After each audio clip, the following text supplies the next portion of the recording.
yeah. Like, well, I think like all of us, chiropractic found me, right? Like I didn't find chiropractic, as much as my ego would want to say that.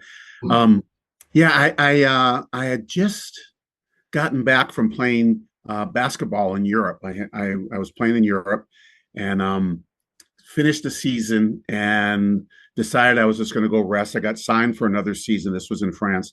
I got signed for another season. So I go to Israel, to go hang out on a kibbutz. I want to go down to the desert and just relax for like 4 months, 5 months, let my body heal after a season. And I ended up playing for a team in Israel. It was this stupid move, but I ended up doing it and I got hurt and they ripped my ankle up. I needed to get surgery. There was a war going on. I couldn't get it there. I ended up coming back to the States about 2 months later. And I don't know how it happened, guys, but a buddy of mine from high school, there's no cell phones. Like no one, I was home for less than 48 hours on my mom's couch, because true, our bedrooms are like turned into storage when we left, whatever. Yeah, And on that one. you know that. And a buddy calls me up, my buddy's older brother who I used to hang out with, a little bit, and says, "What are you doing?" I said, "I'm just on my mom's couch waiting to go see some orthopedic surgeons." He said, "Can you come over? Can I come over?" I go, "Yeah, come on over." Came over, and he was in the second class at Life Chiropractic College in Marietta, Georgia, and he starts telling me the chiropractic story, Amazing. talking about it's but not just about getting sick people well, it's about optimal potential, all the stuff that we learned when we were in school. And it was like, oh my God. And meanwhile, I was thinking I was going to be a social worker, something that, because I just love people, and I stopped eating meat when I was like 13 years old, not because I didn't want to kill animals. I don't even know why. I stopped taking drugs when I was like 14. I don't know why. There was no reason. There was no educated reason.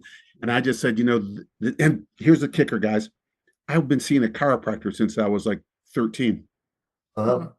He never once told me. I love going. And I got better. I had an injury. I got better. Right. He dismissed me. Right. And I went home. I said to my mom, "Can I keep going? Because I just feel so good. I felt different, and not about my injury." And she goes, "Yeah, yeah." So I went once a week for all the way through, like, Wow, middle that's school and high amazing. school. Yeah. Yeah. Never told me the story. Never told me about, but loved the guy, just adjusted me. His name was Dr. Host. And yeah, and so it was when Mark Schechter came over to tell me the story about chiropractic, it's like, this is it. And I went to the library, Amazing. one book on chiropractic, small little book. Yep. Yep. It had all these schools. I Yeah. picked a school. He never told me where to go. I picked a school. It happened to be in Oregon because Bill Walton was winning championships back then. And There you go. yeah, and that's how I went. And then I ended up, leaving because it just didn't resonate with what my vision was. And I ended up down at Life. Yeah.